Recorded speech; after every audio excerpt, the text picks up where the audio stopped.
करेंगे। दिल्ली में फिर से पोल्यूशन का लेवल बढ़ा है। वजीरपुर में AQI 436 दर्ज किया गया, जहांगीरपुरी में AQI 424 दर्ज किया गया, बवाना में AQI 436 दर्ज किया गया है, चांदनी चौक में AQI 420 दर्ज किया गया है। तो जो पोल्यूशन का लेवल है वो लगातार बढ़ रहा है और यह आंकड़ा 400 के ऊपर इन तमाम इलाकों में पहुंच गया है, जो बेहद खतरनाक साबित हो सकता है।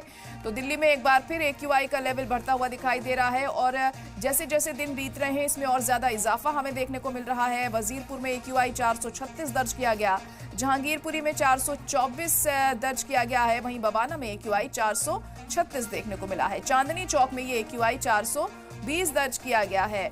तो लगातार सरकार की तरफ से जो भी कवायद की जा रही है नाकाफी साबित होती हुई दिखाई दे रही है, क्योंकि कोई कमी AQI में फिलहाल नहीं देखने को मिल रही है। हालांकि बीच में एक दो दिन जरूर थोड़ी राहत थी, लेकिन अब एक बार फिर से AQI बढ़ने में ही है, यानी लगातार इजाफा हो रहा है।